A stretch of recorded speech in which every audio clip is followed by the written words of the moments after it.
Hey everyone, and welcome back to the Joe Brown podcast. This is episode 3, the EPM origins and our journey as coaches. I'm joined today by two of our staff, our wonderful coaches, Melinda and Melanie. Hi. And hello. We're going to just kick off.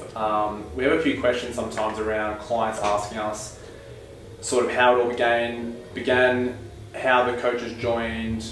Were they clients at first or just sort of, applied to be coaches, or they come on as clients? And basically just, like where our story came from a training aspect, health and fitness, and also heading into our coaching careers and what that completely entails really. So pretty much, I'll kick off now by just starting where I sort of started in regards to training. So fell in love with weight training when I was probably 16, 17. At a local gym in Lilydale, and started weight training. I was playing a lot of basketball at the time as well. Fast forward a couple of years, weight training became more prominent and more important with basketball, and then from there ended up stopping basketball when I was 18 and just started training more and more in the gym. And with that, I trained, did some bodybuilding shows, and the love just grew over the years for it, and always had thoughts of being a coach or involved in fitness in some way, but always was sort of told back then, this would have been probably around 2010 it would have been, when I was 20. And back then it was like, fitness is no career, you can't do it, there's no real jobs in it, the money's low, shitty quality of life, the schedule's terrible. So it was always just like, do a trade or go to uni and get qualified in something. So I always sort of shied away from it, went and became an electrician, did my apprenticeship, and then as I was an electrician as an apprentice, I thought, nah, fuck it, let's just do it and have a shot. So I wanted to do PTing on the side, which I originally found very quickly that it's hard to do it just on the side. You sort of have to jump in and sort of give it a solid crack, but you just don't do it at all, especially if you're starting out on your own, which I did. So I was a third year apprentice and I started my PT certificate. It took me the full 12 months to get it done. At the time I was also studying the trade school stuff as well, so I was sort of doing both and really enjoyed the aspect of the learning with the PTing. Got it sorted and completed, and then I began working part-time at Spartan's gym here in Kilsyth, just after work. So I was a sparky through the day, and I would come back and train at night time. I'd do some clients first, then train myself, and then do the next thing the next day. So it was a pretty hectic schedule, but it was good. It was an enjoyable time. Then we got made redundant as apprentices, so as some of us do, but we all got told probably 2 weeks before our last few weeks of our 4th year apprentice as an apprenticeship, we all got told there'd be no more jobs there for us for our intake of boys, and there was I think 9 of us or 10 of us at the time, and we were all like, well shit, now we're unemployed pretty much. And I was already PTing at the time, part-time, and then I just had no interest in continuing on with the apprenticeship. I just didn't enjoy or didn't really want to pursue the career as an electrician. It wasn't for me. I sort of knew early on during the apprenticeship, but just kept doing it because everyone said it was a great career to have, even though I sort of knew I didn't like it. And then, I just said, fuck it, let's just go all in. And pretty much the day after I got made redundant, I just was like, cool, I'm now full-time Spartan's gym. Okay. And just jumped all in. Jumped in, and that was it. And just said, that's it. And I think it's probably important to note that, because sometimes people get caught up and think like, is this for me or not, or should I do something? But it's like when you commit so hard, that's the only way you've got. It's the only option you have, and there are no plan Bs or Cs. Like that's it. Yeah. So I labelled myself, I'm now a trainer full time as of tomorrow. Yeah. And I then acted and started behaving that way, which then led to better momentum and success in it. And I grew quite quickly. Within the first year, I was completely booked out. I was able to charge higher prices, and I started running into capacity issues pretty quickly. And then fast track from there, just maintained, focusing on attaining high quality clients, increased prices gradually as time went on, and the demand kept increasing. And then looked to hire my first trainer, which ended up being a close mate of mine, Ben, at the time, and he came down in 2019 from Queensland, and he worked for me for a full year. We worked side by side, and he was a great addition there. And then as COVID hit, he stopped coaching with us and did his own thing. And we also had someone else at the time, Jake, who was in the industry for a while, and then he coached for a while, and then he stopped. And I think he might do some group fitness stuff after that, or still currently to this day, but he was a teacher and he was great in his role as a teacher. And we wanted to grow because we had obviously capacity issues, so we needed high quality coaches and staff, and that's where Melanie came in. So Mel was a client of ours, and as COVID hit, everyone's sort of income changed and their routine. Everything changed, really. Yeah, for sure. Exactly. And yeah, so Melanie had to stop coaching, but I already had sort of planted the seed to you that, hey, because Mel, you were studying as well, I'm pretty sure. Yeah, at the time. Yeah. During 2019. So Mel was doing a Cert 3 and 4, and then I was like, hey, when the time's right, I'd love you to come do some work with us if it's something you're looking at doing. Yeah.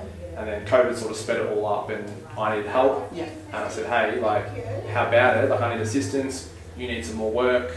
You'd be a great addition to our team. Come and join. And you built BYB, which was Beyond Your Body. It was a women's program, and it was very successful. Mel's was in her first few months of coaching, and I helped her get up and running. But we had probably 8 girls in it, I think. Yeah. And they loved it, and some stayed on as clients for an extra year or two after that, and just did really well. So I'll probably leave it there for now, for me just blabbering on, but that's sort of the initial little story in a very quick nutshell. Yeah.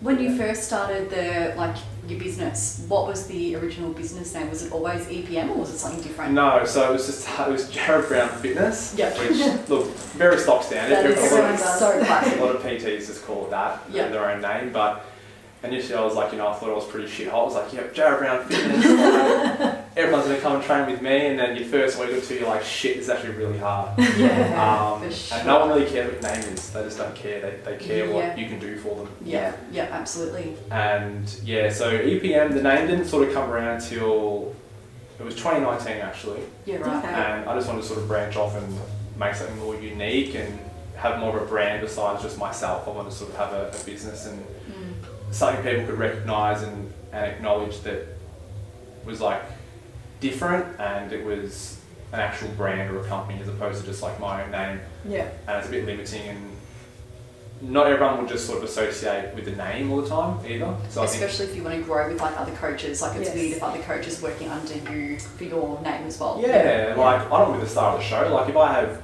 incredible coaches and staff, which you do. Yeah, which you do, exactly right. And that was my goal, was to attract, great staff. So we've done that, and that's what I wanted. You guys or you girls represent that as well, not just I work with Jared Brown Fitness. It's a bit I don't know. Yeah. Good shit. Yeah. So how'd you land on Evolve Performance Method? It started as Evolve. It was just Evolve. Yeah. Okay. Yeah. And then Evolve was a bit bland and a bit I think simple. And a lot of other names around were Evolve. There was even overseas, there's one's called Evolve and stuff like that. It's a very common sort of name for the health and fitness and training and all sort of stuff. So then I just thought we're pretty performance based and we focus on performance, and then let's call it a method, and now we're... Because you love your methods and your data and your whiteboards. Your bloody whiteboards, instructions and processes and diagrams and... It all works. It does. Gets the job done. It does. So then, it became EPM, and then the logo was an interesting one, so we just...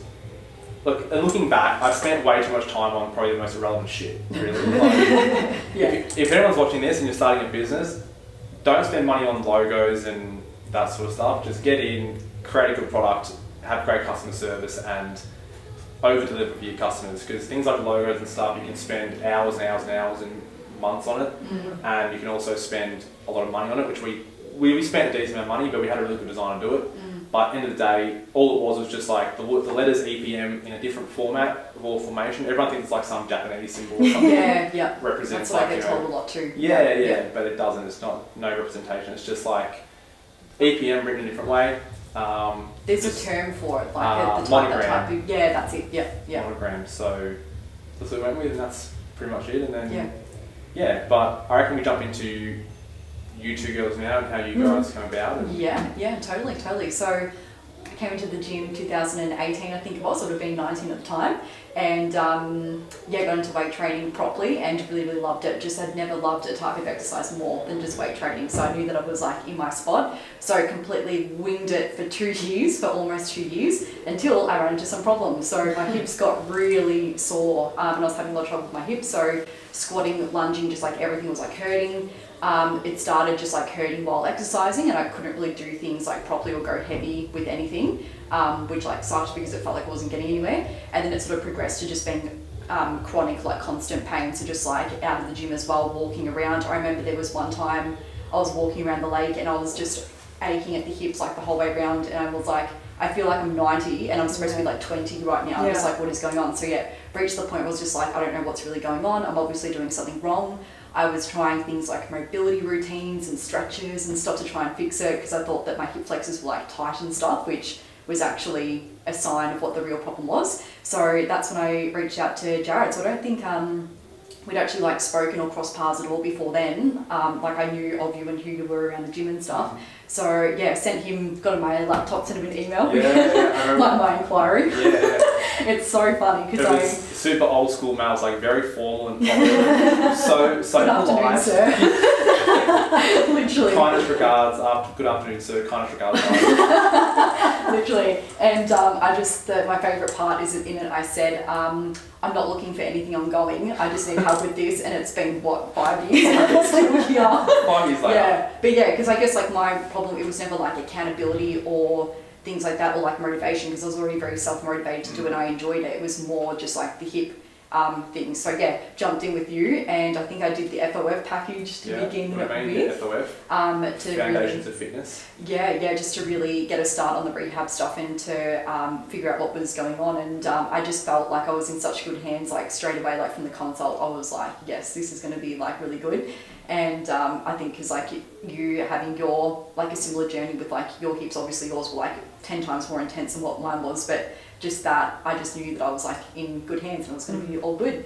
And then I think at the time I was either, I can't remember if I had already started my Cert 3 or if I was thinking about doing it and I was like yet to start. But either way, I think once I started personal training with you, and my hips just got so much better so fast, and I was just mind blown by like the complexities of it all, and I was just intrigued. Like I just wanted to know everything about it, and I think that's what pushed me to like be like, this is something I want to do. So started my Cert 3 and 4 in fitness and chipped away at that over the year that we were working together, and then I was doing nutrition uni degree on the side as well, which I ended up going down to part-time, because I couldn't keep up with it. I ended up going part-time with that to start on the fitness thing, because the thing with the nutrition degree, to start working in that field, you have to have your degree before you can do that. And I was just working in random jobs that I knew weren't long-term for me. It was just literally just for money. And then I thought, hang on, if I do my Cert 3 and 4, I can at least start working in the health industry and with people in some capacity before I actually get that uni qualification as well. So for me, it was kind of just like a quicker step in that I thought would just be a nice stepping stone. So and then working with you or training with you, I realised how much there was to it and how much there was to know. So that's what made me want to pursue it more. And then COVID hit, so I only got like a good 6 months with you before COVID hit properly. Just over 6 like months. Not long at all in the scheme of things. And then the jobs that I had, that situation changed. I really wanted to keep coaching, and then that's when we kind of had the conversation. And you had already said to me, I really want a female trainer. I still remember we were bench pressing one day and you said to me, I'd love to have a female trainer on the team. And I was sitting there thinking, it me? It could be you. It could be you. Exactly right. And then, so I think I was finished Cert 3 by that point, about to start my Cert 4, and I was like, there's no way that I could do this yet because I'm not qualified. And then we just sort of found a way to make it work, because on a Cert 3, that's a group fitness qualification. So that's why BYB, when we started that during lockdown, so I came in and started doing some work with you, and that's when I officially joined EPM as a coach, I guess. During lockdown, BYB was more of like a group fitness type of thing. So it was an online program with like group sessions and stuff. So you could still oversee it, but then I could still run it as well. Yeah, it was just a lot of guidance, and a lot of the girls in the BYB were like, they were just getting started with either fitness or training. Yeah. Or they had no outlet with all the gyms being shut because of COVID as well. So For sure. it was more just like almost like a COVID sort of program, and it was just learning how to lift and train at your house while you could. So it was more just like overseeing like their routines and their challenges during that time as well. Yeah, for sure, and bringing just that community element in, because that's a big aspect a lot of people lost as well during that time was having people to talk to. So that was really good for that. And then finished Cert 4, and then at some point 2021 gyms opened back up, and then I was like coaching on the floor, then gym shut again, and then we did it basically the whole year just on and off of online, which was just hectic. It was hard, but we made it work. We got very resourceful and stuff like that, and some clients, even though at home you're kind of like doing just the bare minimum of what you can, but for some clients, like you would be the only person they would really talk to all day. So that was pretty like important to keep doing as well, because I guess a lot of people didn't see the point in it, but the point is that you're still connecting with someone and stuff like that. So and it's got to keep going. Like even now that stuff's past us, which is great, but people, things have to continue. Like if events occur, like you can't just like stop everything. It's got to continue. So movement, community, focusing on your health, like stuff just doesn't stop. That's You right. can't just come to a halt, because then what are you going to do? Like sit on the couch for the rest of your life, or for the next year, or if you have a serious injury, or if it's back then in the lockdown in Melbourne. But like we found ways to make it work and provide something to customers and clients, and we attained and grew new customers and got new customers in that time frame. we did, definitely. Yeah, and it might be a good thing to mention as well. Like in that moment, I could already see like Melanie had great traits to be a coach, and like you had great curiosity and you wanted to help people, and your own fitness, you walk the walk yourself. So it's probably a good note for people who are either in business or even in life in general. When you've got to make hay while the sun shines. So if things occur and there's an opportunity or a moment where you've got to make a decision, you just make it. Yeah. And I could have just said, like Melanie said to me when that happened, she's like, look, I probably can't continue coaching with you online because of finances and my job being affected. I was like, hey, it's either now I try and get Melanie on board as a coach, or she might go forever. And that's the end of that. Yeah. So it was like, I took a slight risk on it. I don't know how it was going to pan out. Yeah. But I tried to make a calculated risk and I managed that as it went along. But it was either we try and do it now and make something work of it, or it's gone. And look where it's got us to now. So sometimes you've just got to have a look at the situation and think is right now the moment to make a move or a step? Because sometimes it is. You just weigh it up as you go. Yeah, absolutely. Because even at that time, even though I wasn't didn't have the full qualifications, I was like, no, I'm not ready to do that. But you never feel ready to do anything really. You just got to jump in and give it a go. And one of the main things that you told me was Cert 3 and 4, just tick the box off, get it done. You do all your learning once you're in the job, and that is so true. So the sooner you start that, the better as well. It is. Yeah, it's just all the certificates are often just like foundation work to become compliant and get the qualification, but the real learning and the growth and the ability to help someone happens with experience on the gym floor most of the time. Yeah, absolutely. Definitely. So that's kind of what's led me to where I am today, coaching full time. So that's me.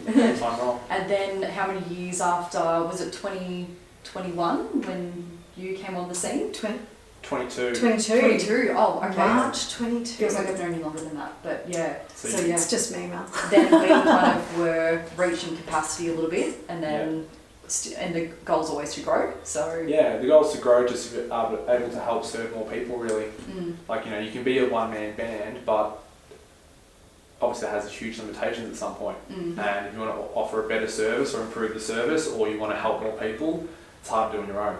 So you need to go out and find the best people you can. That's what we do. And that's exactly what you did. That's what we did. You're up, Linda. I am. Well, my story is a little bit different actually. So I, with the whole fitness journey and all of that sort of stuff, I actually didn't get into that until a little bit later. So for those that don't know, I was a hairdresser for 20 years and had my own business for 10 of those, and was lucky enough to, I guess, sell the salon about 6 months before COVID had hit. And I'd been toying with the idea with my business partner. We'd been toying with it to sell the salon for a good year or so, and it was like, what do I want to do? And at that stage, I think I'd been doing group fitness classes and lost a fair amount of weight, and thought I want to teach people this because I'm really enjoying it, and I want to share my story because it literally, I guess, changed my life. And so then when it came time to selling the salon, I'm like, right, that's it. I'm gonna go do my cert 3 and 4, and so that's exactly what I did. I enrolled, and then it sat there for 6 months until, I guess, COVID hit, and I was forced to stay at home with the kids, with homeschooling and all the rest. So I think COVID sort of had an impact on lots of people's lives in good ways and bad. Yeah, so I started to study, and once everything had reopened again, but was still going through that process of shutting down and opening and shutting down, I'd managed to get myself an admin job at a group fitness centre, so Fem Fitness Hub. Most of you who know us know that. And I was doing my certificate, and I got to, same as Mel, I got to my Cert 3 stage, and then once I'd ticked that off, I started running group fitness classes and all the rest, and was really, really enjoying it. And then I needed that Cert 4 side of it to be ticked off as well. So that's where I had help from the other PTs there, obviously, all the shadowing and all that sort of stuff. But in the meantime, there was this, there was you, who was seeming to keep popping up over at the Zone, doing your own sort of like stretches, and you guys were doing work. Yeah, and you're filming. I think you were filming as well. Filming the library. Yeah, filming our video library for True Coach. And so yeah, there was some highs and how are yous, and when I was setting up classes and all the rest. And prior to all of that though, I'd started following Jared's page and EPM's page, and had always said to myself, when I'm qualified, that is who I want to work for.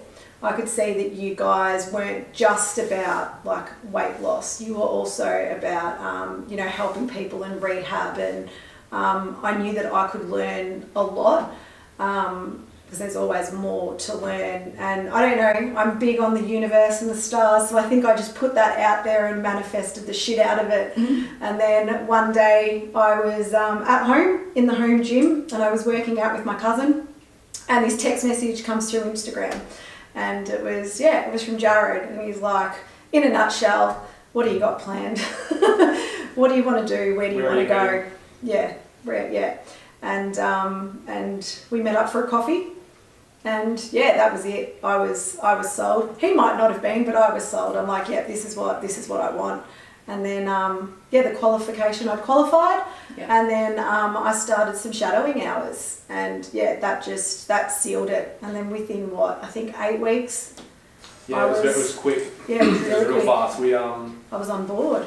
Didn't mess around. There was no need to. No. It was working well, and you had a taste of what one-to-one high performance work is with someone, with a client, for example, and what the environment looks like, and what's all entailed, and everything. So it was real quick. Like you got you shadowed, and you just got a feel for it, and you learnt more. I did. And then you had your clients, and then what was that first, like, just say even for the listeners, like what, and for even both of you, like that first 6 months, like, is it quite a learning curve, or like how would you describe it to people? It's a huge learning curve, like what you just said, like you're, and I even relate this back to hairdressing a little bit with an apprenticeship, like you do when you're at school and with the certificates, you're there just to tick all the boxes, but all of the learning comes from the practical side of it and seeing it every single day. And that's where I say that I can see that with hairdressing as well, is like with apprenticeships in general, that you're out and you're in it and you're doing it and you just retain more of it. It's a lot different to reading it and going, oh yeah, that is a big word, I'll work out what that is, and then it just learnt so much and still learning. I've still got a lot to go, I feel, but we all have. Yeah, we all have, true. But no, loving every best decision I ever made, because as a 40-year-old, it was a career change. So, and I guess not a lot of people do that when they're my age as well. So, it was huge. I wanted it, so I chose it. Yeah, Sure yeah, it can be. It's obviously a very big life change. So like, and yes, not everyone has that chance to sort of do that either. Which, yeah, you put yourself in a position and made it work, but it can be scary or daunting. Yes. But no, you got it happening. I did. How about you, Mel? Well, the first 6 months. Oh gosh, I reckon the first couple of years, to be honest. First 5 years. Yeah. Well, even no, I feel like I'm in a good spot now. But yeah, definitely it's steep, the learning curve. Absolutely, I think because like when you're a student still and you still like got that safety net of like you kind of got your L plates on still. So I feel like you feel more okay with like making mistakes because like it's alright. I'm just a student still. Like I'm just figuring this out. And then as soon as you have like that degree and that qualification, you're like, oh shit, like this is real now. Like, and you feel like, of course, everyone learns from mistakes and you don't do things perfectly all the time. But I feel like that's very hard to come to terms with as well when you have clients who you want to perform well for and who expect a lot from you, like expect results, like that's what they're coming here for. And you're like, I better get them. That can be, that's challenging. And especially when everyone is so different as well. Like you have one person come in with a certain set of circumstances, you work out how to get them in a better position, like, okay, cool. And the next person comes in and they're kind of like similar but different again. And you're like having to tweak that and just like people's structures. I didn't realise, like obviously people are taller, shorter, all this stuff, but just like how different everyone's proportions were. Like I never really noticed that before until I started teaching people how to lift, because like even certain movements don't work. Like everyone can move and do exercises, but some people are more suited to different things than others, and I didn't realise that before. So I'm trying to teach someone a certain lift or a certain technique and it wasn't looking right, and I'm just there thinking it doesn't look right, but why? Why is it not working? Trying to see someone's build, and then you realise if they're like too tall for it, or if they've got a short torso, got long legs, it's like all that stuff. And it's just one of those things. The only way to get past that is time and just like seeing it, like your hairdressing, seeing it every single day, and you just develop the eye for it. But when you haven't quite developed that eye yet, it feels very challenging. There's a lot of imposter syndrome, you doubt yourself a lot, you think that you're doing a crap job, and your confidence just like isn't quite there. But it's like one of those things where you have to act confident and you just have to keep showing up and things like that to be able to make it, even though underneath the surface you just don't feel that yet. So it's a lot to push through. It's quite challenging, but with time you do get there. And I think I'm just like over that hump now. Like last year was probably, and especially if you think that you should be succeeding faster than what you should be as well, like putting a lot of pressure to think that you need to be better than what you are when really you probably shouldn't be better. You probably are. You probably never You never should be better than what you like. That's it. You are where you're supposed to be in that way. Where you are, you're where you're so exactly supposed to be. That exact spot is where you should be for that point in time. Which makes sense. But when you're in it and you just like, I should be better than this, and it's like all the time. It's so you really need to bring